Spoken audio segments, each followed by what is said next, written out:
அனைவருக்கும் வணக்கம். இன்று இந்த பதிவில் நான் பார்க்க போவது காலத்தை வென்ற முயல் ஆமை கதை.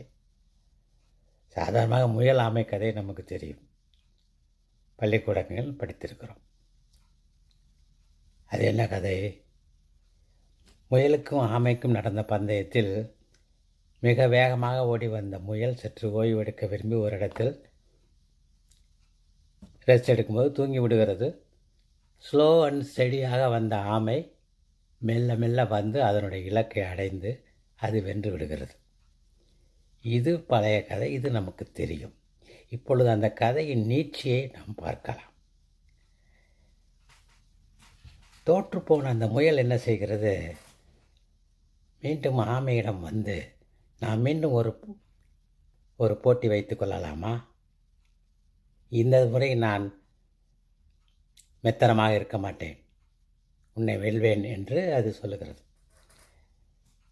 போட்டிக்கு வர முடியுமா என்று கேட்டபோது இந்த ஆமை தன் திறமையின் மேல் இருந்த நம்பிக்கையால் சரி என்று ஒத்துக்கொள்கிறது.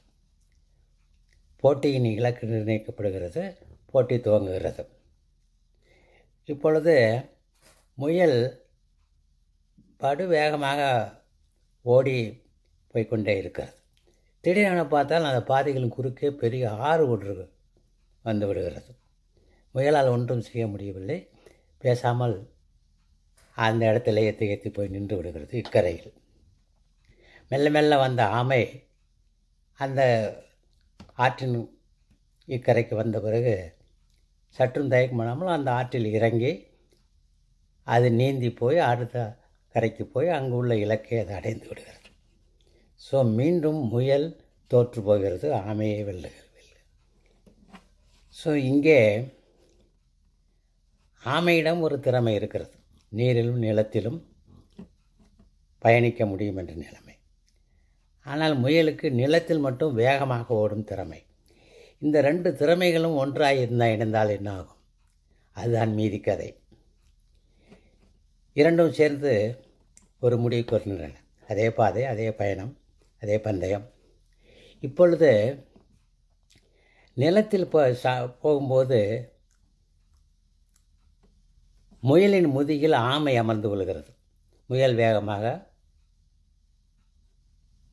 முன்னேறி சென்று போகிறது. அங்கு ஆற்றின் கரையை, இந்த பக்கத்து கரையை அடைந்த பிறகு ஆமையின் முதுகில் முயல் அமர்ந்து கொள்கிறது. ஆமை நீந்தி இந்த முயலும் சேர்ந்து கரையை கடந்து இலக்கை அடைகின்றன. இங்கே முயலும் வென்று விடுகிறது, ஆமையும் வென்று விடுகிறது. நேரமும் மிச்சமாகிறது. ஏனென்றால் நிலத்தில் வரும்போது முயலின் முதுகில் ஆமை இருந்ததால் அது வேகமாக ஓடியதால் நிலத்தை வேகமாக கடக்க முடிகிறது. ஸோ அதனால் இங்கு திறமைகள் இணையும் போது நமக்கு நேரமும் மிச்சமாகிறது. வின் சிச்சுவேஷனில் இரண்டுமே வென்று விடுகின்றன. இதே தான், இப்படித்தான் நம் வாழ்விலும். நம் வீட்டில் கணவனும் மனைவியும் வெவ்வேறு திறமை படைத்தவர்களாக இருப்பார்கள். இவர்கள் இருவரும் இணைந்து செயல்பட்டால் வாழ்க்கையில் வெகு வேகமாக முன்னேறிவிடலாம். வீடு மட்டுமல்ல, தொழிற்சாலை, நிறுவனங்கள் இதெல்லாம் வேலை செய்பவர்கள் கூட ஒவ்வொருத்தருக்கும் ஒவ்வொரு திறமை இருக்கும். அந்த திறமைகளை பகிர்ந்து கொண்டு எல்லோரும் இணைந்து செயல்பட்டால் தொழிற்சாலைகளிலும் நிறுவனங்களிலும் உற்பத்தி பெருகி ப்ரொடக்டிவிட்டி இன்க்ரீஸ் ஆகும். அப்படி செய்கிறோமா? நாம் சிந்திக்க வேண்டும்.